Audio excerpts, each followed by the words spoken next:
ఈ విషయాలన్నీ మనకు తెలుసు. మోసే జీవిత వృత్తాంతం, ఆయన గాథ, ఆయన చరిత్ర ప్రతిదీ మనకు తెలుసు.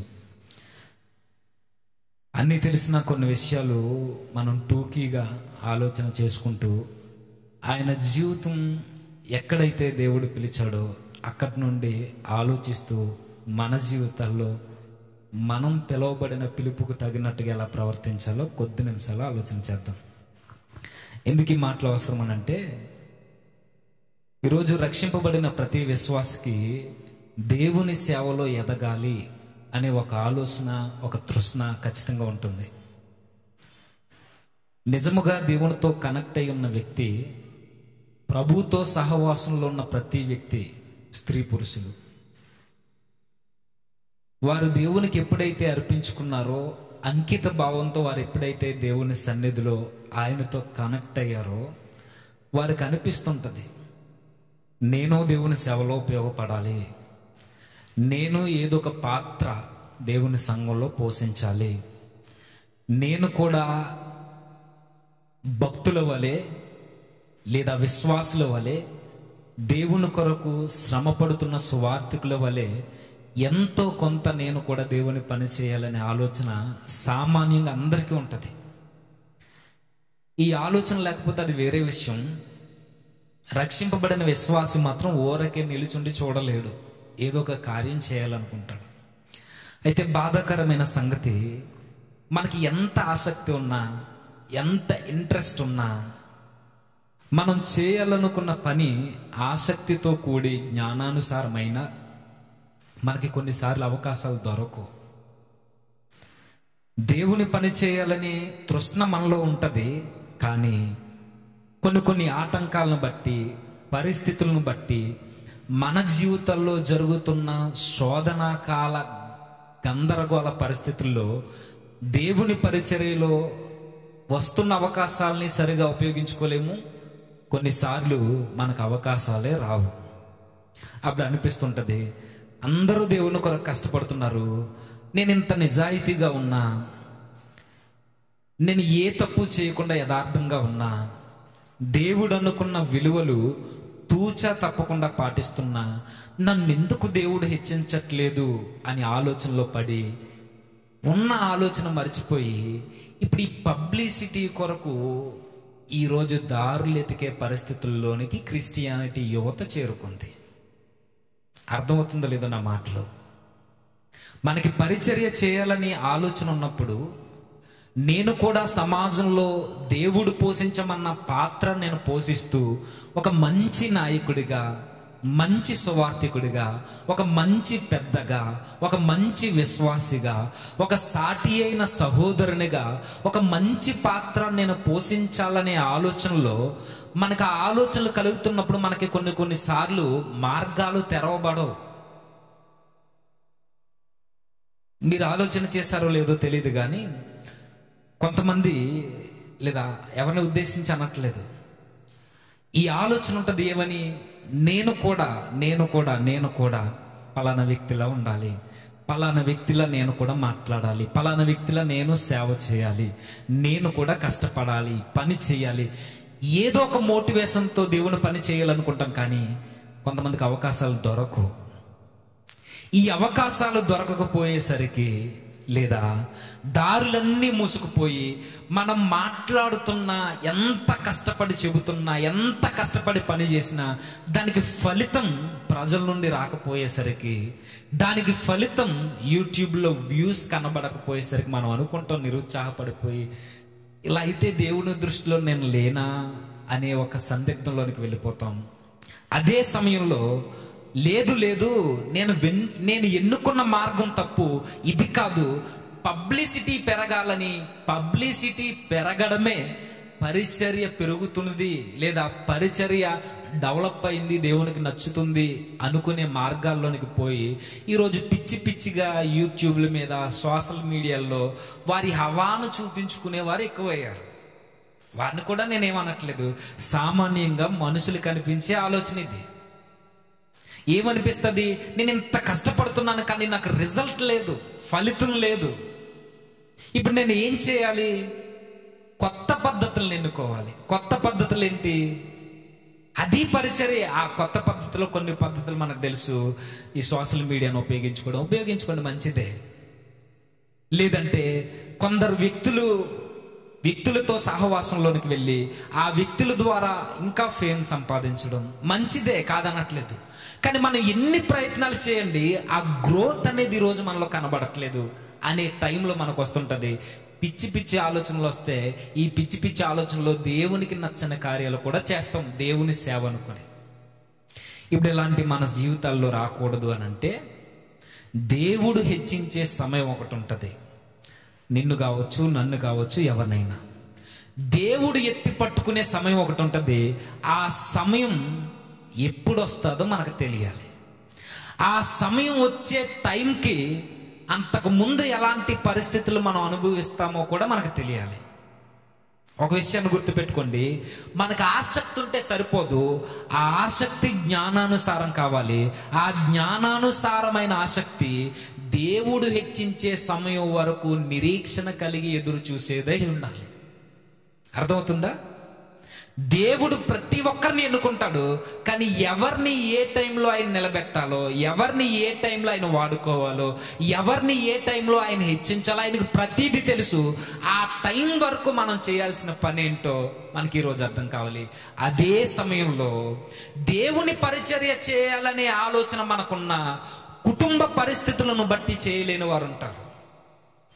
దేవుని సువార్తలో నేను కూడా పాలిభాగస్తుని కావాలి అనే తలంపు, మంచి ఉద్దేశాలున్న ఆర్థిక పరమైన ఇబ్బందులను బట్టి వెనక్కిళ్ళే పరిస్థితులు ఉంటాయి. ఇంకా దేవుని కొరకు నిలబడాలనే తలంపు ఉంటుంది, కానీ నిలబడకుండా మనల్ని వెనక్కలాగే బలహీనతలు కూడా మన మీద అలా కాచుకుని ముండ్ల తుప్పల్లా మనల్ని అనుస్తూ ఉంటాయి. అవి అనారోగ్య పరిస్థితులు కావచ్చు, ఆర్థిక ఇబ్బందులు కావచ్చు, కుటుంబ కలహాలు కావచ్చు, నీ చింత కావచ్చు, ఐహిక విచారాలు కావచ్చు, ఏదైనా కావచ్చు. కొన్ని పరిస్థితులు మనం సేవ చేయడానికి ముందుకు వెళ్దాం అనుకున్నా అవి వెనక్కలాగుతాయి కొన్ని పరిస్థితులు. ఇలాంటి పరిస్థితుల్లో మనం ఏం చేయాలి ఈరోజు మనకు తెలియాలి. మనం ఏం చేస్తే దేవుడు కరెక్ట్గా ఆయన ఎన్నుకునే సమయంలో రిజల్ట్ ఎలా కనబడుతుందో కూడా మనకు తెలియాలి. అలా తెలియాలనంటే ఈయన జీవితం మనకు తెలియాలి. ఎవరిది? మోషే గారిది. ఏం జరిగింది ఈయన జీవితంలో మనకు తెలుసు. ఆయన జీవితం కొరకు చెప్పమంటే 3 దశలుగా మాట్లాడుకోవచ్చు. ఏంటవి? ఆయన ఎన్ని సంవత్సరాలు బ్రతకరు మోషే గారు? 120, 120. ఆ 120 సంవత్సరాలని 3తో గుణిస్తారో, క్షమించండి, 3తో భాగిస్తే ఎన్ని భాగాలు అవుతుంది? 3 భాగాలు. అంటే 40, 40, 40. ఇక వెళ్దాం. మొదటి 40 సంవత్సరాల్లో ఆయన జీవితంలో ఒక అతిశయ కారణం ఆయనకుంది. ఆ మొదటి 40 ఏండ్లలో ఆయన జీవితంలో గర్వం ఉంది. ఆ మొదటి 40 ఏండ్లలో ఆయనకున్నది నేను ఏదైనా చేయగలననే అతిశయం తనలో ఉంది. ఎప్పుడు? మొదటి 40 సంవత్సరాలు. ఈ మొదటి 40 సంవత్సరాలు ఎలా గడిచే మోషే గారి జీవితం అక్కడ చెబుతున్నారు. అధ్యాయంలో ఎలా గడిచేట 20వ వచనం. ఆ కాలమందు మోషే పుట్టెను, అతడు దివ్య సుందరుడై తన తండ్రి ఇంట 3 నెలలు పెంచబడెను. తరువాత అతడు బయట పారవేయబడినప్పుడు ఫరో కుమార్తె అతను తీసుకుని తన కుమారునిగా పెంచుకొని. ఆయన జీవితం మనందరికీ తెరిచిన పుస్తకం. ఫరో ఇశ్రాయేలీలో పుట్టిన మగపిల్లలందరినీ చంపేయాలని ఒక జీవో రిలీజ్ అయిన తర్వాత ఆ ఇశ్రాయేలీల మగపిల్లల్లో ఆ టైంలో పుట్టిన దివ్య సుందరుడు మోషే గారు. ఆయన్ని రక్షించాలని తన తల్లి తన అక్క కలిసి ఆయన తీసుకెళ్లి నదిలో వదిలేస్తే ఆ నైలు నదిలో కొట్టుకుంటూ పోయి ఆ ఫరో కుమార్తె యొక్క తన కంటికి కనబడినప్పుడు ఆ బిడ్డను తీసుకుంది, పెంచింది, ఎదిగాడు. ఎదిగిన వాడు సామాన్యంగా ఎదగలేదట. ఆయనలో చాలా టాలెంట్స్ ఉన్నాయి. ఏమున్నాయి టాలెంట్స్ ఆయనకి? ఇప్పుడు మోషే ఐగుప్తీల సకల విద్యలను అభ్యసించి మాటల యందు కార్యముల యందు ప్రవీణుడై ఉండెను. అతనికి 40 ఏండ్లు వచ్చి, అంటే మొదటి 40 ఏండ్లలో ఆయన జీవితం ఒక యవ్వన స్థాయిలో తీసుకుంటే, ఈ యవ్వన ప్రాయంలో ఒక్క మాటలో చెప్పాలంటే అతడు ఏదైనా చేయుటకు సమర్థుడు. ఎవరు? మోజెస్. అతడు ఏదైనా చేయగలడు. ఎలా చేయగలడు? ఐగుప్తీల సకల విద్యల యందు ఆయన ప్రావీణ్యుడు. నెక్స్ట్, మాటల యందు ప్రావీణ్యుడు, యుద్ధ రీతిలో ప్రావీణ్యుడు. ఇక సకల విద్యలు అంటే మీరు ఏ విద్య అయినా పెట్టండి, అందులో ఆరితేరిపోయిన వ్యక్తి ఈ యవనస్తుడు మోజెస్. అన్ని తనకు వచ్చినప్పుడు, అన్ని విద్యల్లో ఆరితేరిన వ్యక్తి సమాజంలోకి వచ్చినప్పుడు ఎలాంటి యాటిట్యూడ్తో ఉంటాడు? గర్వంగా ఫీల్ అవుతాడు, అతిశయిస్తాడు, నాకు ఎదురే ఉందనుకుంటాడు, ఇక నా ముందు ఎవడు నిలబడగలడు అనుకుంటాడు. ఒక్క మాటలో నేను ఈ లోకంలో ఏదైనా చేయగలనని అతిశయంతో, గర్వంతో లేనిపోని పలుకులు పలుకుతాడు. సేమ్ మొదటి 40 ఏండ్లలో మోసే జీవితంలో ఇవన్నీ ఉన్నాయి. అతడు ఏదైనా చేయగలడు, సకల విద్యలు తెలుసు. ఆ టైంలో ఆయన అనుకున్నాడు, నాకు ఇక ఎదురేది లేదు, రాజు తర్వాత, ఫరో తర్వాత నేనే ఈ ఐగుప్తికి, ఇశ్రాయేలీలకి ఫరో నన్ను ఫిక్స్ అయిపోయాడు. ఫిక్స్ అయిపోయి ఒక రోజు అలా ఇశ్రాయేలీల మధ్యకి వెళ్ళాడు. వెళ్ళిన తర్వాత ఏం జరిగింది? ఇద్దరు కొట్లాడుకుంటున్నారట. ఎవరెవరు? ఐగుప్తీయుడేమో ఇశ్రాయేలీని బానిసను కొడుతుంటే ఇది చూసి తట్టుకోలేకపోయాడు. తట్టుకోలేక వెళ్ళాడు. వెళ్ళిన తర్వాత ఆ ఐగుప్తీని కొట్టాడు, చంపేశాడు, సమాధి చేస్తాడు. అక్కడితో అయిపోయింది. మరలా వెళ్ళాడు. మరలా వెళితే ఇప్పుడు ఇశ్రాయేలీయుడు కొట్టుకుంటున్నాడు. ఇప్పుడు వచ్చి, సహోదరులారా మీరు ఎందుకు కొట్టుకుంటున్నారు అని అడిగితే, నువ్వెవడు మాకు చెప్పడానికి అన్నారు. ఎప్పుడైతే ఇలా అన్నాడో తన చిన్నబుచ్చుకున్నాడు. మాట మీద మాట, నిన్నెవడు తీర్పురగ పెట్టాడు మా మీద? ఎవరిని పెద్ద చేశాడు నిన్ను? నువ్వు మాకు ఎందుకు చెబుతున్నావు? మొన్న ఐగుప్తిని చంపేసావు, ఈరోజు మమ్మల్ని చంపేయడానికి వచ్చావా? ఈ విషయం ఫరోకి తెలియదు అనుకుంటున్నావా? తెలియజేయమంటావా అని ఎప్పుడైతే తన వారే తన మీద తిరగబడ్డాడో వెంటనే తన జీవితం 40 తర్వాత మరొక కొత్త మలుపు తిరిగింది. ఏమైంది? 40 ఏండ్లలో ఏదైనా చేయగలను అనుకున్నాడు.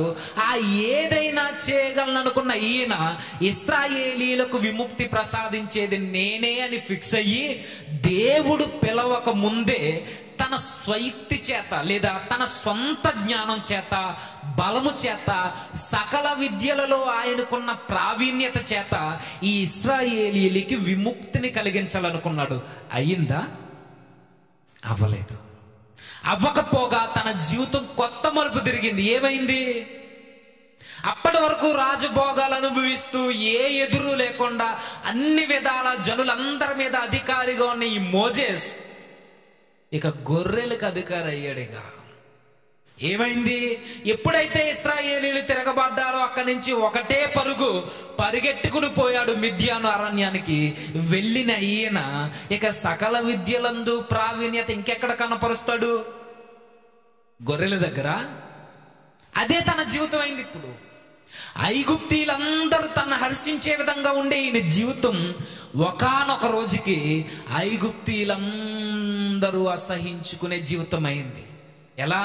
ఆ మిద్యాను అరణ్యానికి వెళ్ళాడు. తన భార్య ఎవరు? కరెక్ట్గా సిప్పోరా. తన భార్యను చూశాడు, చిన్న డిస్కషన్ అయింది. వెళ్ళాడు, తన మామగారితో మాట్లాడాడు, వివాహం చేసుకున్నాడు, పిల్లల్ని కనేసాడు. తన డ్యూటీ మారిపోయింది. డ్యూటీ ఎక్కడ? ఇప్పుడు డ్యూటీ ఏంటైంది? కత్తి తిప్పడం కాదు, కర్ర తిప్పడం. కిరీటం పెట్టుకుని రాజసింహాసనం మీద కూర్చోవడం కాదు, తలపాగా కట్టుకుని మోగ జీవాల వెంట పరిగెట్టడం. ఇక ఈ రోజు ఆయన చేతిలో రాజదండం లేదు. ఏముంది? దొడ్డి కర్ర ఉంది. ఈ రోజు ఆయనకి సింహాసనాలు లేవు. రాళ్ళ రప్పల మధ్య చెప్పులు లేకుండా అరుగుపోయిన చెప్పులతో నడిచే జీవితం అయింది. పైగా ఐగుప్తీయులు అసహించుకునే గొర్రెలను కాసే గొర్రెల కాపరి అయ్యాడు. ఐగుప్తీయులకి ఇశ్రాయేలీలు ఎందుకు నచ్చదంటే ప్రధానమైన కారణం వారు గొర్రెల కాపరులు కాబట్టి. గొర్రెల కాపరులు ఐగుప్తీయులకి హేయులు, చాలా అసహించుకుంటారు. మన కుక్కల్ని, ఏవైతే కొన్ని అసహించే పందుల్ని మనం ఎలా అయితే అసహించుకుంటామో కొన్నిటిని ఇశ్రాయేలీలు కూడా గొర్రెలను, గొర్రెలు కాసేవారిని అంతే అసహించుకుంటారు. ఈ అసహ్యమైన ఉద్యోగాన్ని చేస్తున్నారు ఎవరు? మోసే గారు. మీరు అబ్జర్వ్ చేయండి. 40 ఏండ్లలో ఉన్న జీవితం నెక్స్ట్ 40 తర్వాత ఏమైంది? ఒక్కసారి మలుపు తిరిగిపోయింది. కారణం తన గర్వాన్ని బట్టి, తన అతిశయాన్ని బట్టి, తన బాహుబలాన్ని బట్టి, తన ఆధిక్యతను బట్టి, తన సింహాసనాన్ని బట్టి, తన సకల విద్యల ప్రావీణ్యతను బట్టి, మాటకారితనాన్ని బట్టి, తనకున్న టాలెంట్స్ను బట్టి తను అనుకున్నాడు దేవుని పిల్లల్ని విడిపించడానికి ఇదే సమయం అనుకుని తనకు తాను చేయాలనుకున్నాడు. ఫెయిల్ అయింది, జీవితమే ఫెయిల్ అయింది. అంటే దేవుడు 40 ఏండ్లలో పిలవలేదంటే పిలవలేదు, పిలవక ముందే వచ్చాడు నేను చేద్దామని. దేవుడు అన్నాడు వెయిట్ చేయి, నీకు ఈ అనుభవం సరిపోదు. 40 ఏండ్ల తర్వాత అరణ్యానికి వెళ్ళాడు, మోగ జీవుల్ని కాస్తున్నాడు, అలా రాళ్ళ రప్పల మధ్య తిరుగుతున్నాడు, 4 మెతుకులు తింటున్నాడు, పిల్లలతో గడుపుతున్నాడు, భార్యతో ఉంటున్నాడు, మామగారితో ముచ్చట్లు పెడుతున్నాడు. అలా సాఫీగా జీవితం సాగిపోతుంది. ఈ సాఫీగా సాగిపోతున్న ఈ జీవితంలో దేవుడు మోసే గారికి ఎన్నో అనుభవ పాఠాలు నేర్పించాడు. ఇక ఈ 40 ఏండ్లలో ఏమైంది? ఏ 40 ఏండ్లు? 40 ఏండ్ల తర్వాత సెకండ్ హాఫ్. ఇప్పుడు ఏది? ఈ 40 ఏండ్లు, 40 నుంచి 80 ఏండ్లు. ఈ 40 ఏండ్లలో మోసే గారు ఏం చేశారు? ఏమీ చేయలేదు. సకల విద్యలు ఈరోజు తనలో కనబడట్లేదు, మాటకారితనం పోయింది, నెత్తోడైపోయినట్టు మాట్లాడుతున్నాడు. నాకు మాట కూడా సరిగా రాదు ప్రభు అంటున్నాడు. తనకున్న టాలెంట్స్ అన్నీ పోయాయి. కత్తి తిప్పేవాడు కర్ర పట్టుకున్నాడు, ఇక కత్తి తిప్పడానికి మరలా పట్టుకున్న ఆ ప్రాక్టీస్ ఏదైతే లేదో మరలా ఉద్యమం వస్తుందా? రాదు. మనమైనంతే. బైబిల్ చదువుతూ చదువుతూ చదువుతూ చదువుతూ మానేసి సంవత్సరం తర్వాత చదవండి, మరలా ఏం అర్థం కాదు. ప్రార్థన చేస్తూ చేస్తూ చేస్తూ చేస్తూ మానేండి, మరలా సంవత్సరం తర్వాత మనం ప్రారంభిస్తే ప్రార్థన ఎలా చేయాలన్నా అడిగే పరిస్థితికి దిగజారిపోతాం. ఏదైనంతే. ఒకటి మనం లేదా ఒక విషయంలో మనం నైపుణ్యత సాధించాలి అంటే ఎల్లప్పుడూ ప్రాక్టీస్ ఉండాలి, మనకు అభ్యాసం ఉండాలి.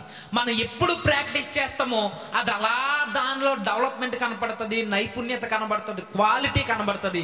ఎప్పుడైతే దానిలో మనం దాన్ని పక్కన పెట్టి నిర్లక్ష్యం చేస్తామో ఆ టాలెంట్ అంతా పోతే దేవుడిచ్చినదైనా. సేమ్ మోసే జీవితంలో అదే జరిగింది. సకల విద్యలు దేనికి ఉపయోగపడ్డాయి మోజెస్ అంటే గొర్రెల్ని కాయడానికి ఉపయోగపడ్డాయి.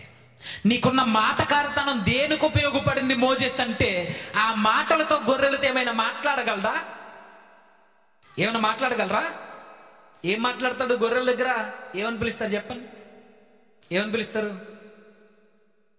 గొర్రెలు ఏమని పిలుస్తారు? మీకు తెలిసి ఏమని పిలుస్తారు? దారాంటి వెళ్తున్నప్పుడు రామ్మ పక్క తప్పు కంటే పోతాయా? అట్లకు భాష ఉంటుంది. ఆ భాషలో మాట్లాడితే మొన్నదాకా ఏ షార్ట్స్ వస్తున్నాయి కదా, దానిలో చెప్తున్నారు రోడ్డు మీద బర్రెలు పోతున్నప్పుడు నువ్వు పిహెచ్డి చేసినా, నువ్వు ఇంజనీరింగ్ చదివినా, నువ్వు బీటెక్ చదివినా, ఏది చదివినా నువ్వు ఇంగ్లీష్లో ఏదో మాట్లాడితే వెళ్ళో మరి ఏమనాలట? ఏమనాలి? అలా అంటేనే పోతాయి. అలా గట్టిగా అరిసి దాని భాష దానికి అర్థమయ్యేలాగా ఏదో అంటారు, హే హే అన్నట్టు అలా అంటే అవి పక్క జరుగుతాయి. లేదు ఎక్స్క్యూజ్ మీ అంటే జరుగుతాయా? సైడ్ ప్లీజ్ అంటే వెళ్తాయా? ఎల్లో దాని భాషలో చెప్పాలి. సేమ్ ఈ సకల విద్యలు, ఈ కత్తి తిప్పడాలు, ఈ మాటకారితనం, ఇంత విద్య, ఇంత జ్ఞానం దేనికి పనికొచ్చింది మోజెస్కి అని అంటే గొర్రెల్ని గాయడానికి పనికొచ్చింది. ఈ 40 ఏళ్లలో ఏం నేర్చుకుంటాడు? కష్టాన్ని నేర్చుకుంటాడు, అనుభవాలు పెరుగుతాయి. మాట వినని మోగ జీవుల్ని ఎలా పోషించాలో, ఎలా నడిపించాలో అన్నీ అర్థమవుతున్నాయి తనకి. ఈ 40 ఏళ్ళు ఆయన అనుకున్నాడు నేనేం చేయలేనని అర్థమైపోయింది. మొదటి 40 ఏళ్లలో ఏం కనబడుతుంది? నేను ఏదైనా చేయగలను అనుకున్నాడు. తర్వాత 40 ఏళ్లలో తనకు అర్థమైంది ఏమని? నేనేం చేయలేనని. నెక్స్ట్ ఈ 40 ఏళ్ల తర్వాత ఇప్పుడు దేవుడు పిలుస్తున్నాడు ఎవరిని? మన హీరోని. 40 ఏళ్ళు తను రావాలనుకున్నాడు, దేవుడు ఆగమన్నాడు. 40 ఏళ్ళు ఇక నా వల్ల ఏమీ కాదు, నాకు ఫ్యామిలీ లైఫ్ చాలు, ఈ మూగ జీవాలతో గడిపి నా జీవితం అలా సాఫీగా ముందుకెళ్ళిపోతే చాలు అనుకున్నాడు. ఇప్పుడు దేవుడు పిలుస్తున్నాడు. ఈ 40 ఏళ్ల తర్వాత దేవుడు పిలిచే సమయానికి మోసే నుండి వస్తున్న మాట, నా వల్ల అవ్వదు ప్రభువా. ముందు నేను ఏదైనా చేయగలను అనుకున్నాడు, తర్వాత నేనేం చేయలేను అనుకున్నాడు.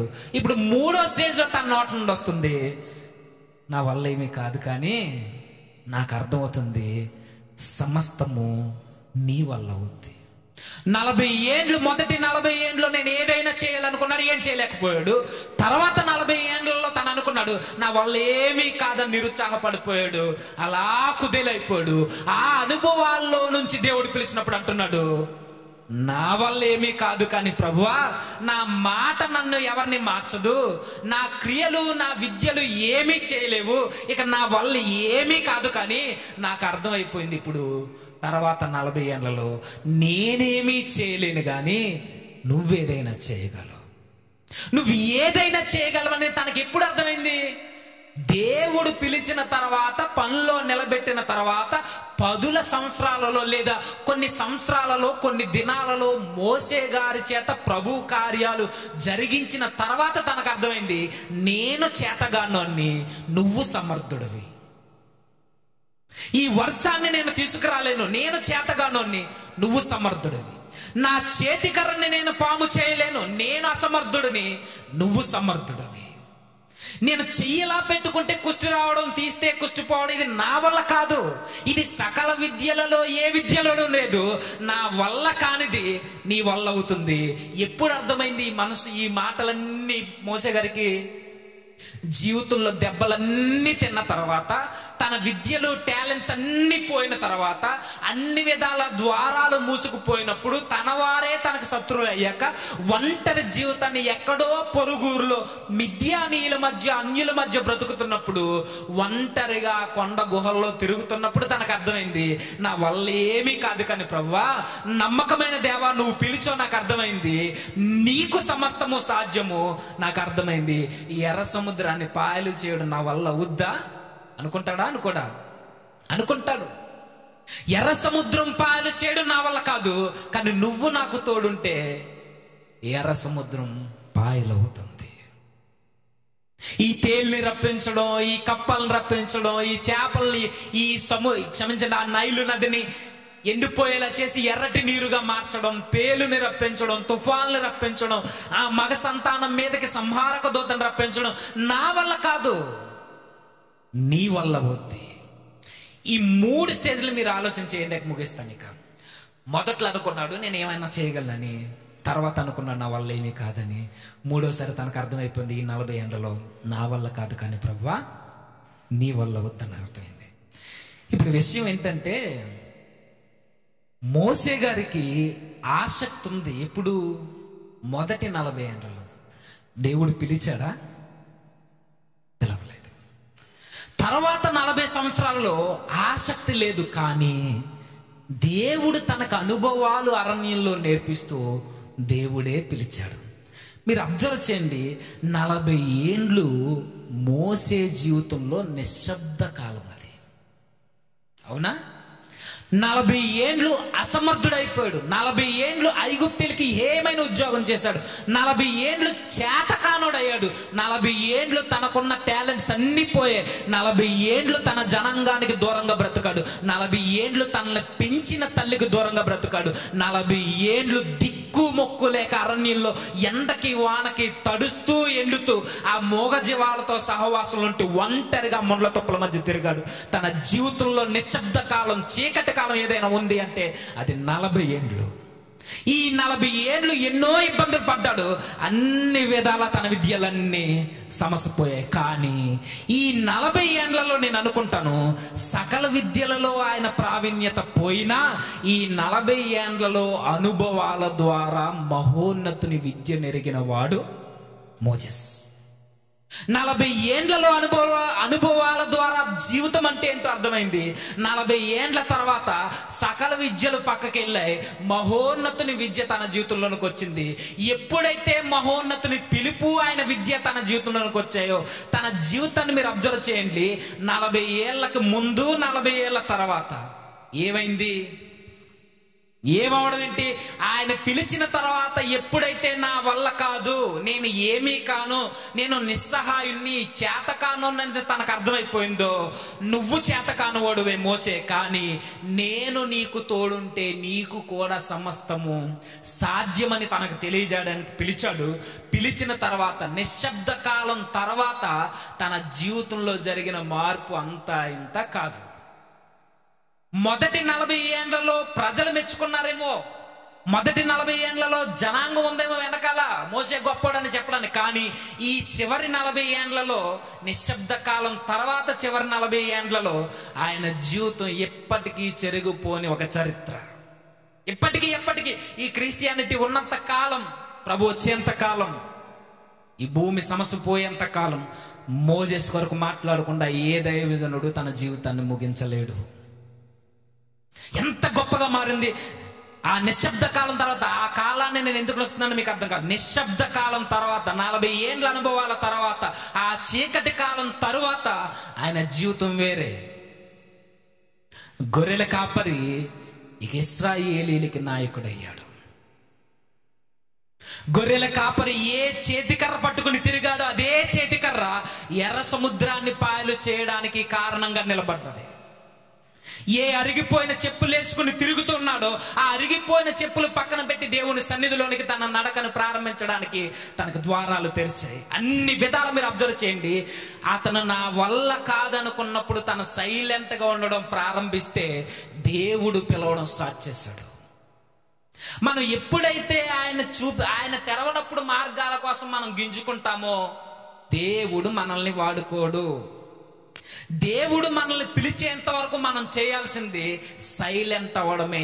ఈ సైలెంట్ పీరియడ్ అనేది, ఈ సైలెంట్ టైం అనేది మోజెస్కే కాదు, ప్రతి భక్తుని జీవితంలో ఉంటది, నీలో ఉంటది, నాలో ఉంటది, మనందరి జీవితాల్లో ఒక నిశ్శబ్ద కాలం అనేది ఉంటది. ఆ నిశ్శబ్ద కాలంలో మనం సైలెంట్గా ఉండి అనుభవాలతో నిశ్శబ్దంగా దేవుని బలిష్టమైన చేతుల క్రింద మనం దేన మనసు కలిగి ఉంటే అప్పుడు దేవుడు పిలుస్తాడు. నిన్ను ఎలా వాడుకోవాలో అలా వాడుకుంటాడు. బెస్ట్ ఎగ్జాంపుల్ మోజే గారు. ఈ మోజేస్ గారిని చూడండి, 40 ఏండ్లు ఏకదాటిగా ఎన్నో అద్భుతాలు చేయించాడు. తను ప్రార్థన చేస్తే ఆకాశం నుండి మన్నా కురిసేదట, తను మాట్లాడితే బండ నీళ్ళు ఇచ్చేదట. మాట్లాడితే ఇవ్వడం ఏంటి? మాట సరిగా రానివాడు మాట నేర్పరి, మాట సరిగా రానివాడు అయిపోతే ఈ నోటి మాన్యం గలవాడిని దేవుడు పిలిస్తే తన మాటతో బండలు పాయలైపోయి నదులు పుట్టేవి. తన జీవితం ఎలా మారిందో చూడండి. నిశ్శబ్ద కాలం తర్వాత, సైలెంట్ అయిపోయిన తర్వాత మోసే దేవుడు పిలిచిన తర్వాత తన జీవితంలో కలుగుతున్న మార్పులు అన్ని కాదిక. మాట్లాడితే నీళ్లు రావడం, చెయ్యి పైకెత్తితే ఆ సూర్యచంద్రులు ఆగడం, ఆయన నోరు విప్పితే పూరేళ్లు వచ్చి వాలడం, ఆయన ఒక్క ఆజ్ఞ జారీ చేస్తే లక్షల మంది ఆయన మాట కొరకు ఎదురు చూడడం, దేవునితో ముఖాముఖిగా మాట్లాడేవాడు, జీవాలతో మాట్లాడేవాడు ఈరోజు దేవునితో మాట్లాడేవాడైపోయాడు. మోగ జీవులకి నాయకులుగా ఉండేవాడు దేవుడు పిలిచిన తర్వాత తగిన సమయమందు తన స్పందన బాగుండేసరికి దేవునితోనే ముఖాముఖిగా మాట్లాడేంత స్థితికి ఎదిగిపోయాడు. కారణం నిశ్శబ్ద కాలంలో దేవుని చేతులలో విధేయత కలిగి ఉన్నాడు కాబట్టి. తనకు అర్థమైపోయింది నా వల్ల ఏమీ కాదనుకున్నాడు.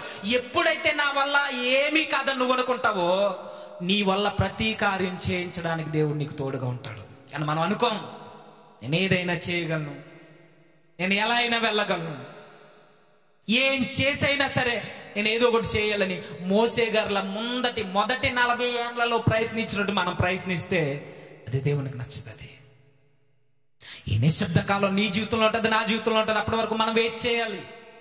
ఈ నిశ్శబ్ద కాలంలో దేవుడు మనతో మాట్లాడడానికి ఆయన తేరు చూస్తున్నప్పుడు మనం వినడానికి సిద్ధపాటు కలిగి ఉండాలి. దేవుడే ట్రైనింగ్ ఇస్తున్నాడు, ఎలా పోషించాలి. మాట వినని మోగ జీవులు ఎలా అయితే ఉన్నాయో మాట వినని జనాంగం ఉంది ఇశ్రాయేలీలు, వారిని నడిపించడానికి ఇక్కడ ట్రైనింగ్ జరుగుతుంది. అని మోసేకి తెలియదు. ఇది జరుగుతుండగా ఆయన జీవితంలో ఎన్నో అద్భుతాలు చేశాడు, ఎన్నో గొప్ప కార్యాలు చేశాడు. చివరికి ఎవరైతే హేయుడుగా చూసారో ఐగుప్తీయులు, ఆ ఐగుప్తీయులకే దేవుడైపోయాడు మోసే. కదా బైబిల్లో ఫరోకి దేవునిగా నియమించాడట. ఫరోకి దేవునిగా, దేవుడు అనగానే మీరు అక్కడికి వెళ్ళొద్దు, న్యాయాధిపతిగా, తీర్పరిగా. ఫరోకి, ఐగుప్తీయులకి, వీళ్ళందరి మీద మోసే ఇంత ఆధిక్యతను కనపరచడానికి కారణం దేవుడు తన వెనకాల ఉండడం. ఆ నిశ్శబ్ద కాలం తర్వాత దేవుడు మోసే చేయి పట్టుకుని నడిపించడం. ఏమర్థమవుతుందంటే నిశ్శబ్ద కాలం తర్వాత దేవుడు మనల్ని పిలిచినప్పుడు, కొంతకాలం మనం ఎంత చేయాలనుకున్నా మన పని ముందుకు వెళ్ళట్లేదని అంటే, మనం దేవునితో గడిపితే ఆయన పిలుస్తాడు ఏదో ఒక రోజు. దాని తర్వాత మనం ఏం మాట్లాడినా ప్రజలకు నచ్చుద్ది. నచ్చడం అంటే ప్రజలకు నచ్చాలని మెసేజ్ చెప్పడం కాదు. ఈ మధ్యన అది ఒకటే ఎక్కువైపోయింది. ప్రజలకి నచ్చాలని, ప్రజల మెప్పు కావాలని, ఎవరో ఏదో అనుకుంటారని, ఇలా మాట్లాడకపోతే వాళ్ళు వ్యతిరేకం అయిపోతారని ఏవేవో ఇంటర్వ్యూలు జరుగుతున్నాయి. ఇప్పుడు ప్రజల్ని మెప్పించడానికి మనం బోధ చేయడం ఏంటి? ప్రజల్ని మెప్పించడానికి అది మాట్లాడడం. దేవుడు మాట్లాడమన్నది మాట్లాడాలంతే. ప్రవక్త యొక్క పని, లేదా సువార్తకుని యొక్క పని, బోధకుని యొక్క పని ఏజ్కేలుకి చెప్తాడు. లోకంలో ఉన్నవారు ఎలాంటి వాళ్ళు అంటే తేళ్ల స్వభావం కలిగిన వారు. బ్రహ్మదండి చెట్ల ముళ్ళు ఎలా అయితే ఉంటాయో అలాంటి ముండ్ల స్వభావం కలిగిన వారు. వాళ్ళు వినరు. వినకపోయినా ఉన్నది ఉన్నట్టుగా చెప్పు ఏజ్కేలు, నువ్వు వెళ్ళన్నాడు ఆయన. ఇర్మియాతో అదే మాట, వాళ్ళు వినరు. కానీ నువ్వు చెప్పు, నువ్వు చెప్పాల్సిందే చెప్పు. వాళ్ళు వ్యతిరేకం అవుతారని నువ్వేదో దాచి లేని కొత్త వార్తను పుట్టించి సెక్యులరిజం అని ఏదేదో చెప్పి లేని బోధను పుట్టిస్తే దేవునికి వ్యతిరేకం అవుతాం మనం. ఈరోజు ఈ బోధలు ఎక్కువయ్యే, కానీ మన టాపిక్ వేరే. చెప్దాం అనుకున్నాం కానీ సమయం సరిపోవట్లా. ఏమైంది మోసే జీవితంలో? 40-80 ఏండ్ల తర్వాత దేవుడు పిలిచినప్పుడు తన జీవితంలో ఎన్నో కార్యాలు జరిగాయి. ఈయన జీవితంలోనే కాదు, ఒకనొక రోజు ఏలీ గారు చాలా మంచి పరిచయం చేస్తున్నారు. కానీ ఆయన జీవితంలో కూడా ఒక నిశ్శబ్ద కాలం ఉంది. ఆ నిశ్శబ్ద కాలం తర్వాత దేవుని యొక్క పరిశుద్ధాత్మ శక్తితో దేవుని శక్తినే భూమి మీదకి దించిన వాడు ఎలియా. గతించిన వారం చూసాం కదా వీడియోలో. నిశ్శబ్ద కాలం తర్వాత చాలా గొప్ప క్రియలు ఉంటాయి. ఆ నిశ్శబ్ద కాలంలో అనుభవాలతో దేవుని సహవాసంలో ఉంటే చాలా గొప్ప క్రియలు చేస్తావు. నీ మాట ఈ లోకానికి ఒక వాగ్దాటి అవుతుంది. నీ నడక, నీ చూపులు, నీ మాట విధానం ప్రతిదీ ఈ లోకానికి మాదిరి అవుతుంది. దేవుడు అలా నిలబెడతాడు. ఎగ్జాంపుల్ ఏలియా. ఆహాబుకి డైరెక్ట్ గా చెప్పాడు, వెళ్ళి ఆహాబు, నీ పరిపాలన బట్టి ఇక రాబోయే సంవత్సరాల్లో వర్షం పడదు. ఎప్పుడైతే ఇది చెప్పాడో, ఇక ఈ ఆహాబు తన భార్య యెజబెలు కలిసి తన మీద కక్ష పూరితంగా తన చంపేయాలని చూస్తున్నప్పుడు దేవుడు చెప్పాడు, వెళ్ళిపో, ఎక్కడెక్కడ ఉండొద్దు, కెరీతు వాగు దగ్గరకు పో. కెరీతు వాగు దగ్గరకు వెళ్ళిపోయిన తర్వాత ఆయన జీవితం నిశ్శబ్దం అయిపోయింది. ఏ క్రియలు లేవు. నిశ్శబ్దం అయిపోయిన తన జీవితాన్ని మరలా దేవుడు పిలిచాడు. ఇక బహిరంగంగా నిలబడ్డాడు. బయలు దేవతలు నిలబెట్టాడు. సుమారుగా 800 నుండి 850 మంది మీద తిరుగుబాటు ఎగరేశాడు. ఎగరేసి దేవుని శక్తిని భూమి మీదకి దించాడు. ఆ 850 మందిని చంపేశాడు. నిజ దేవుని నిరూపణ చేయడానికి రోషంగా నిలబడ్డాడు నిశ్శబ్ద కాలం తర్వాత. అంతకు ముందు లేదది. కెరీతు వాగు దగ్గర తన జీవితం నిశ్శబ్దం అయిపోతే, ఆ నిశ్శబ్ద కాలంలో విధేయుడైపోయి దేవుడు పిలిచేంత వరకు నమ్మకంగా తన జీవితాన్ని గడిపిన తర్వాత, దేవుడు పిలిచిన తర్వాత ఆ బయలు మీద పోరాటానికి దిగాడు. నిజ దేవుని నిరూపణ ఆ రోజు తరాలలో చూపించాడు. ఆ తరాల కొరకు మాట్లాడుకుంటే చరిత్ర ఉన్నంత కాలం, మన బ్రతుకు భవిష్యత్తు ఉన్నంత కాలం ఏలియా కొరకు ముగించకుండా ఏ దైవజనుడు చనిపోడు. నిశ్శబ్ద కాలం తర్వాత, ఆ సైలెంట్ పీరియడ్ తర్వాత దేవుడు ఎలాంటి కార్యాలు జరిగిస్తున్నాడో చూడండి. ఈయనే కాదు, 30 ఏండ్లు చాలా నమ్మకంగా ఉన్నాడు యెహెజ్కేలు. పిలవలేదప్పుడు. 30 ఏండ్ల తర్వాత ఆయన సైలెంట్ పీరియడ్ అయిన తర్వాత నమ్మకంగా ఉన్న యెహెజ్కేలు పిలిచాడు. మొదటి రాజ్యాల్లో ఉంటుంది, మీరు చూడండి. ఆ కెబారు నది తీరంలో ఆయన చెరసాల్లో ఉన్నప్పుడు దేవుడు పిలిచాడు. పిలిచిన తర్వాత ఆయన కార్యాలు చూడండి. ఎప్పటికీ యెహెజ్కేలు గ్రంథంలో ఆ మందిరం ఏంటి ఎవరికి తెలీదు. అలాంటి గొప్ప కార్యాలు జరిగిస్తాడు. ఇంకా కొత్త నిబంధనకు వస్తే యోహాను గారు మనకు తెలుసు. అప్పటి వరకు పద్మాసు ద్వీపానికి ముందు, పద్మాసు ద్వీపం తర్వాత ఆయన పరిచయం మీరు గమనించండి. పద్మాసు ద్వీపానికి ముందు ఎన్నో అద్భుతాలు చేసి ఉండొచ్చు, సూచక్రియలు చేసి ఉండొచ్చు. కానీ పద్మాసు ద్వీపం సైలెంట్. ఈ నిశ్శబ్ద కాలం తర్వాత ఈ ప్రపంచ భవిష్యత్తుని తెలియజేసే గ్రంథాన్ని బయటకు తెచ్చాడు యోహాను. నిశ్శబ్ద కాలం తర్వాత అంటే దేవుడు కొన్ని సందర్భాల్లో మనల్ని అలా ఉంచుతాడు. సైలెంట్ అయిపో. అవి నీ శ్రమల ద్వారా చెప్పొచ్చు, నీ ఇబ్బందుల ద్వారా చెప్పొచ్చు, అనారోగ్య పరిస్థితులను బట్టి చెప్పొచ్చు, ఆర్థిక ఇబ్బందులు బట్టి చెప్పొచ్చు. సైలెంట్ అవ్వు. అటు ఇటు సోలిపోవద్దు, నోట్రలుగా అలా నిలబడు, ప్రార్థనలో గడుపు, నాతో సహవాసంలో ఉండు. నిన్ను ఎప్పుడు నిలబెట్టాలో, ఎప్పుడు నిన్ను వాటి నుండి విడిపించి అనేక మందికి దిక్సూచిగా నిన్ను నిలబెట్టాలో నా పని. అది సైలెంట్ అవ్వు. ఏలియా జీవితంలో కనబడుద్ది, యేసుకేలు జీవితంలో కనబడుద్ది, మోసే జీవితంలో కనబడుద్ది, ఇంక్లూడింగ్ పౌలు జీవితంలో కనబడుద్ది.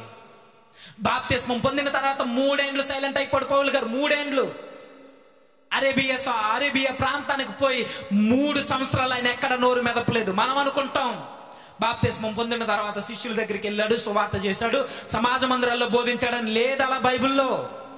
గలతీ పత్రిక చదివితే బాప్తిస్మం పొందిన తర్వాత ఆయన జీవితంలో 3 సంవత్సరాలు నిశ్శబ్ద కాలం, 3 ఏండ్లు ఏం చేశాడు ఆయన? ప్రార్థన, ప్రభుతో సహవాసం, విధేయత, నిరీక్షణ. ఇవన్నీ ఎప్పుడైతే పౌలు గారిలో ఉన్నాయో ఆ 3 సంవత్సరాల తర్వాత పౌలు గారి పరిచర్ని మీరు లెక్క కట్టండి. ఎన్నో సువార్త ప్రయాణాలు, ప్రతి అన్యజనునికి, ప్రతి ప్రాంతానికి దేవుని వాక్యాన్ని చేత పట్టుకుని వెళ్ళాడు. ఆయన మాట్లాడితే కరగని హృదయం అంటూ ఏదీ లేదు.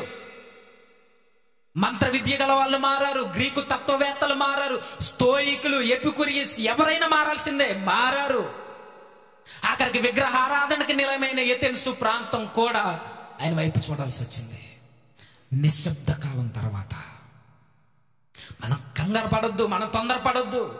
నేను దేవుడి కొరకు నిలబడాలని నీకు ఆలోచన ఉన్నప్పుడు సైలెంట్ అవ్వు. దేవుడు పిలుస్తాడు. నిన్ను పిలుస్తాడంటే నీ కళ్ళకు వచ్చి వెళ్ళడం కాదు, పరిస్థితులను బట్టి నిన్ను లేపి నిలబెడతాడు. చాలా మంది అనుకుంటారు నేను కూడా మీ ప్రాంతాల్లో పుట్టుంటే బాగుందన్నా, మీతో పరిచర్లు ఉందనండి. మంచి ఆలోచన నేను కాదనట్లేదు, కానీ దేవుడు నిన్ను ఒక ప్రాంతంలో పుట్టించి ఒక కుటుంబంలో నిన్ను పుట్టించాడనంటే అక్కడ నిన్ను బట్టి తన చిత్తం ఏదో జరగాల్సింది ఉంది. నువ్వు అక్కడే ఉండాలి. నువ్వు ఇక్కడికి వచ్చి, నేను ఇక్కడ ఉండి, ఎవరెవరో ఇక్కడికి వచ్చి అందరూ ఇక్కడ పరిచర్య చేస్తే మీ ప్రాంతాల్లో మీ కుటుంబానికి, మీ స్నేహితులకి ఎవరు వచ్చి చెబుతారు? పిలుస్తాడు దేవుడు, పిలుస్తాడు, నిలబెడతాడు. ఆయన ఆ నిలబెట్టినప్పుడు నువ్వున్న ప్రాంతంలోనే నిలబడు. నీ కుటుంబం నుండే ప్రారంభం, నీ స్నేహితుల దగ్గర నుండే స్టార్ట్ చేయి.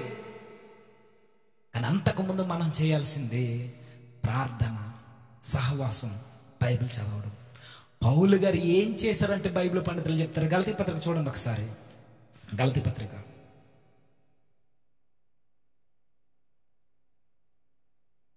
గలతీలకు రాసిన పత్రిక 1వ అధ్యాయం 15వ వచనం.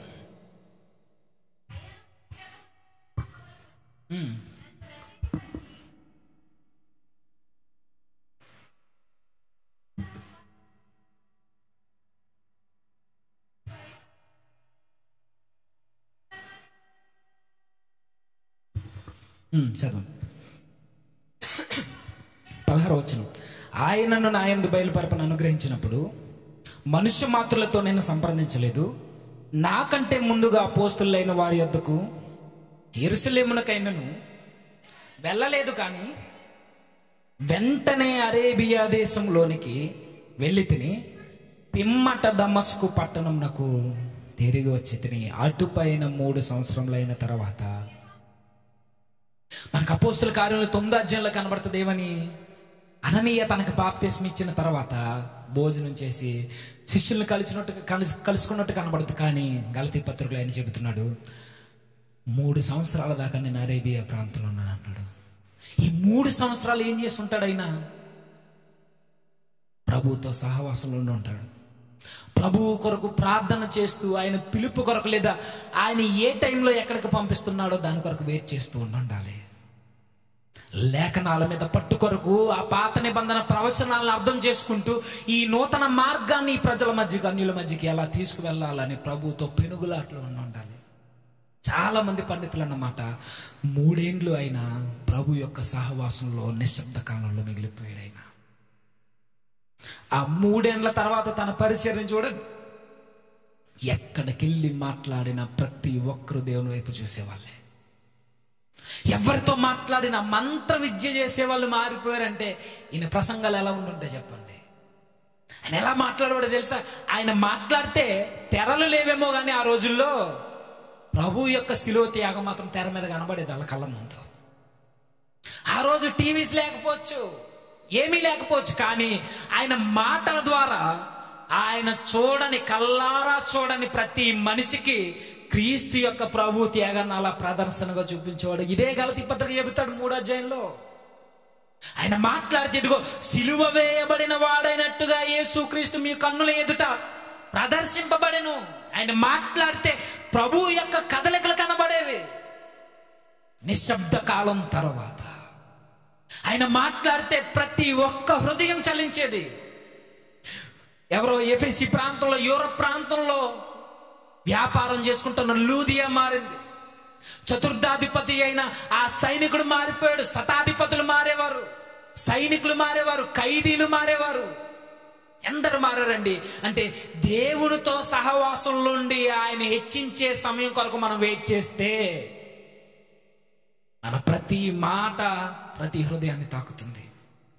ఆయన పిలవక ముందు మన ప్రయత్నాలు మనం చేస్తే మోసే గారు 40 ఏండ్లలో ఏం చేశాడో అది మిగులుద్ది. 40 ఏండ్ల తర్వాత పరిచర్య వేరు, 80 ఏండ్ల తర్వాత మోసేది. 3 సంవత్సరాల తర్వాత పౌలు గారి పరిచర్య వేరు.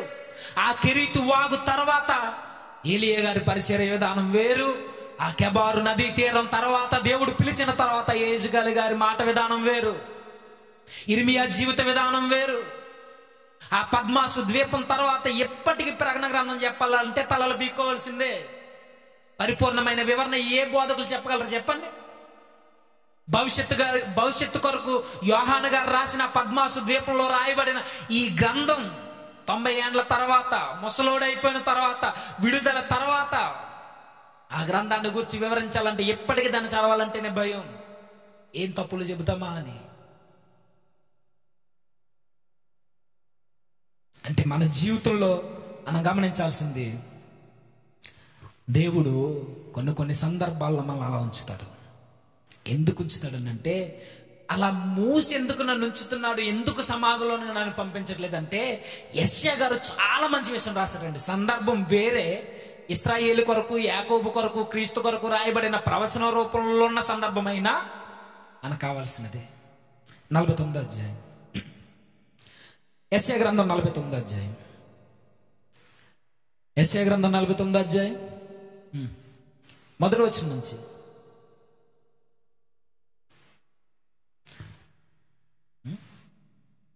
ద్వీపములారా నా మాట వినుడి, దూరముగా ఉన్న జనులారా ఆలకించుడి. నేను గర్భమున పుట్టగానే యెహోవా నన్ను పిలిచెను, తల్లి నన్ను ఒడిలో పెట్టుకునేది మొదలుకొని ఆయన నా నామము జ్ఞాపకం చేసుకొనెను. నా నోరు వాడిగల ఖడ్గముగా ఆయన చేసి ఉన్నాడు. తన చేతి నీడలో నన్ను దాచి ఉన్నాడు. తన చేతి నీడలో నన్ను దాచి ఉన్నాడు. నన్ను మెరుగు పెట్టిన అంబుగా చేసి తన అంబుల పొదిలో ఆయన మూసి పెట్టున్నాడు. ఒక విశ్వాసిని, లేదా ఇక్కడ ఈ సందర్భంలో యాకోబుని కావచ్చు, లేదా జాతంతటిని ఒకే వ్యక్తిగా పోల్చి మాట్లాడుతున్న ఇశ్రాయేలు జనాంగం కావచ్చు, ఏదైనా ఇశ్రాయేలు జనాంగాన్ని యాకోబుని దేని కొరకు పిలిచావయ్యా అని అడిగితే అంటుంది ఈ అధ్యాయం, మిగిలిన రాజ్యాలకి తీర్పు తీర్చడానికి మిమ్మల్ని పిలిచాను అన్నాడు. దుష్ట రాజ్యాల మీద తీర్పరిగా నిన్ను నిలబెట్టడానికి ఇశ్రాయేలు నిన్ను పిలిచాను అన్నాడు. పిలిచిన నిన్ను తగిన సమయమందు నిన్ను లోకం మీదకి వదలడానికి, అప్పటి వరకు నిన్ను మరుగు పెట్టడానికి నేను నా చేతుల్లో నిన్ను మూసి ఉంచాను, దాచి ఉంచాడట. ఎందుకు పిలిచిన వెంటనే ఇశ్రాయేలుని బయటకు పంపలేదు? లేదా మారిన మనకి ఆసక్తి ఉన్నా ఎందుకు దేవుడు మనకి అవకాశాలను కొన్నిసార్లు మూసేస్తున్నాడు? ఎందుకంటే ఈ అధ్యాయం చెబుతుంది, వెయిట్ చేయి, నీది ఈ సమయం కాదు, నీది కాదు ఈ సమయం, నువ్వు మాట్లాడే సమయం కాదు. మనకు అనిపిస్తుంటది, వాళ్ళకన్నా నేను బాగా చెప్తాను కదండి, వాళ్ళకన్నా నేను ఆ పని బాగా చేస్తాను కదా, నాకు అప్పగించవచ్చు కదా అంటే దేవుడే నీకు ఇవ్వనివ్వడు. ఎవరో ఇవ్వట్లేదు, ఎవరో ఆపేశారంటే అదంతా కాదు, దేవుడు నిన్ను మూసిపెట్టుంచాడు. వెయిట్ చేయి, ఆగంతే. దేవుడు ఒకరోజు నిన్ను సానపెట్టి, పదును పెట్టి, సరి అయిన అంబుగా చేసి ఒక్కసారి లోకం మీద కుదులుతాడు. అప్పుడు దేవుని చేతిలో నుండి వచ్చిన అంబు ఎలా ఉంటుంది లోకం చూస్తుంది. అవకాశాలు రావట్లేదు, నాకు ఏ పని చేయలేకపోతున్నాను, నేను దేవుని పని చేయాలనుకున్నాను, నాకు ఏ పని లేవు, అన్ని ద్వారాలు ముగిసిపోయాయి, నాకు ఎవరు స్టేజ్ ఇవ్వట్లేదని. ఇంతకుముందు నాకు అప్పుడు ఫోన్ వచ్చేదండి. అన్న పేరు చెప్పడం మంచిది కాదు, కానీ 2-3 చేసేవారు ఎప్పటికీ మెసేజ్ చేస్తుంటారు, అవకాశాలు ఇవ్వండి అన్న శైలి మీదని. ఓకే బ్రదర్ వచ్చి మాట్లాడని అంటాం. మనకు అలాంటిది ఏముండదు. మనకున్న దేవుడు ఇచ్చిన మంచి ఆలోచన ఏంటంటే ఎవరు మాట్లాడినా మాట్లాడమంటాం, ఎందుకంటే మాట్లాడాలి అందరూ. కానీ నేను ఒకటే చెప్పాను, మాట్లాడండి, కానీ ఇక్కడికి వచ్చి మాట్లాడాలనే కాదు, దేవుడు మీకు ఇచ్చిన పరిధిలో మీరు పరిచయం చేయండి. ఇక్కడికి వచ్చి మాట్లాడండి, అక్కడ మాట్లాడండి, అక్కడ దేవుడు ఎక్కడ అవకాశం ఇస్తే అక్కడ మాట్లాడండి. కానీ వారి ఉద్దేశం ఏంటి? ఇక్కడే మాట్లాడాలి. మాట్లాడాలి, అందరూ మాట్లాడాలి, కానీ అన్న ఉద్దేశం మంచిది కాదు. అన్న పేరు సురేష్ అనుకుంటా, నాకు బాగా గుర్తు రావట్లేదు, ఇప్పటికీ టచ్లో ఉంటాలండి. తనకు అర్థమైంది, ఇప్పుడు తన పరిచయం తను చేస్తున్నాడు మంచిగా, అప్పుడప్పుడు వస్తుంటాడు. దేవుడు మనకు ఒక అవకాశాన్ని ఇస్తాడు, అప్పటి వరకు మనం సైలెంట్గా ఉండాలి. ప్రసంగాల కొరకు కాదు నేను చెప్పేది, మళ్ళీ అపార్థం చేసుకుంటారు. దేవుని పని విషయంలో మనకు ఆసక్తి ఉన్నా పని చేయడానికి మనకు ద్వారాలు తెరవబడకపోవచ్చు, దాని కొరకు మనం వెయిట్ చేయాలి. ఇంకొక విషయం ముందే చెప్పాను, కొన్నిసార్లు మనకు అవకాశం ఉంటుంది, కానీ ఇబ్బందికర పరిస్థితులు మన జీవితాల్లో ఉంటే దాన్ని బట్టి ముందుకు రాలేము. ఆ టైంలో కూడా నువ్వు నిరుత్సాహపడద్దు. కొన్ని ఇబ్బందులు బట్టి, ఆర్థిక ఇబ్బందులు బట్టి నీకు అప్పుల భారం ఎక్కువ అయిపోయినప్పుడు ఒక పక్క దేవుని పని చేయాలన్నా అప్పులు తీర్చుకోలేక నలిగిపోతుంటాం. ఆరోగ్యం బాగోలేనప్పుడు దేవుని పని చేయాలంటుంది, కానీ ఆరోగ్యం సహకరించదు. అప్పుడు కూడా నిరుత్సాహపడద్దు.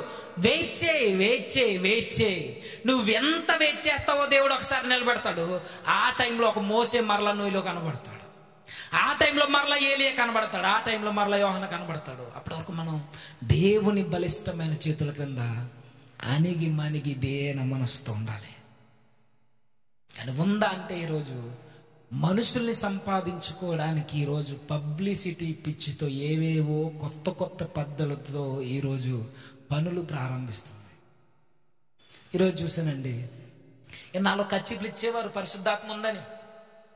రోజు పొద్దుట అన్నయ్య మెసేజ్ చెప్తుండగా షార్ట్ వీడియో వస్తే చూస్తున్నా, అన్నయ్య మెసేజ్ స్టార్ట్ అవుతుంది, అందుకు బ్యాగ్ చేతిలో పెడుతున్నారు. బ్యాగ్, హ్యాండ్ బ్యాగ్ ఉంటుంది కదా, మీ దగ్గర ఉంది కదా, సేమ్ అదే బ్యాగ్ చేతిలో పెడితే అలా వెళ్ళిపోయి అలా కీబోర్డ్ వాయిస్తున్న ఆయన మీద పడిపోతుంది ఆవిడ. అంటే ఒక కొత్త పద్ధతిని సృష్టించి మనం ఫేమ్ సంపాదించుకోవాలనుకుంటే దేవుడు అంటాడు, ఇంకా ఇది నీ సమయం కాదు, వెయిట్ చేయి. నువ్వు నాతో సరిగా గడుపు, ముందు ప్రజలకి చెప్పడం తర్వాత, నా పని చేయడం తర్వాత, ముందు నీకు నాకు ఒక నిబంధన ఉండాలి. ఆ నిబంధన బైబిల్తో ఉండాలి, ప్రార్థనతో ఉండాలి. ఈ నిబంధన లేనప్పుడు ఎదుటోళ్ళకి ఏం చెబుతావు, నువ్వే నేర్చుకుంటావు, నువ్వేం పని చేస్తావు, నువ్వు ఏమని మాదిరిని చూపిస్తావు. దేవునితో సహవాసం లేకుండా మనం ఏ పని చేసినా దేవునికి నచ్చదండి. ఇదైతే పక్కగా చెప్పగలను. దేవునితో మనం సమయాన్ని గడపకుండా మనం దేనిలో మనం చేయబెట్టినా అది సక్సెస్ అవుతుంది, ఫలితం రాదు. మోజెస్ లాగా ఉంటుంది, పనిక అవదది. చివరిగా నిశ్శబ్ద కాలం తర్వాత నిజంగా ఎంత రిజల్ట్ ఉంటుందా అంటే, నిశ్శబ్ద కాలం తర్వాత యేసుక్రీస్తు వారి శిలువ త్యాగాన్ని చూడు. అయిపోయింది అనుకుంది సమాజం, నేటికి కొన్ని కోట్ల మంది ప్రభు పాదాల మీద పడడానికి ఆ నిశ్శబ్ద కాలం కారణం. యేసుక్రీస్తు వారు సిలువెక్కిన తర్వాత నిశ్శబ్దం అయిపోయింది, ప్రపంచం అయిపోయింది అనుకుంది. చనిపోయిన తర్వాత ఏమైంది? ఆ నిశ్శబ్దం తర్వాతే ఒక విప్లవం ప్రారంభమైంది. యేసుక్రీస్తు వారి మరణ పునరుద్ధానం తర్వాతే ఒక ప్రభంజనం స్టార్ట్ అయింది.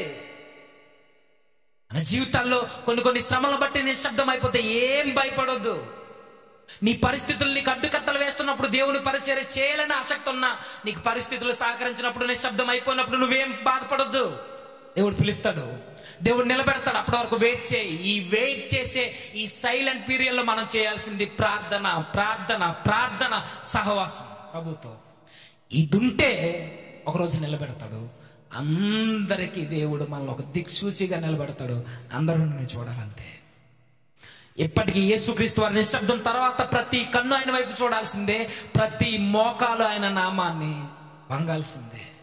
నిశ్శబ్దమైన తర్వాత, సైలెంట్ అయిపోయిన తర్వాతే మన జీవితాల్లో కూడా ఇలాంటి నిశ్శబ్ద కాలాలు ఉంటే నీకు ఆసక్తి ఉండాలి. ఆ ఆసక్తి జ్ఞానానుసారంగా ఉంటే దేవుడు నిలబెడతాడు. నువ్వు ఏ పని చేసినా అందులో దేవుడు నీకు ఫలితాన్ని ఇస్తాడు. కాబట్టి మనం చేయాల్సింది అప్పటి వరకు విధేయత, వినయం, భయభక్తులు. చివరిగా ఆయన అంటున్నాడు 49:3 యెషయా గ్రంథం 49:3,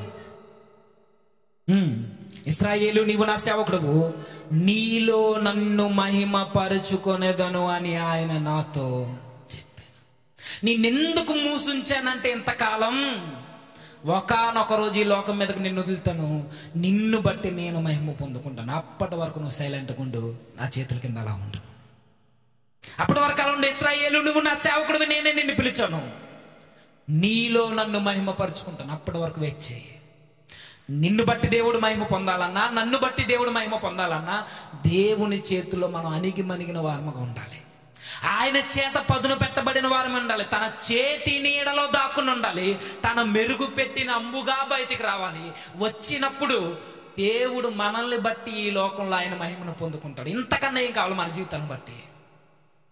ఈ శ్రమల్లో ఉన్నప్పుడు, కష్టాల్లో ఉన్నప్పుడు, బాధల్లో ఉన్నప్పుడు, అనారోగ్య పరిస్థితులు అయినప్పుడు, ఎలాంటి సమస్య అయినా ఆ సమస్యలో నువ్వు స్థిరంగా నిలబడి ప్రార్థన చేయి.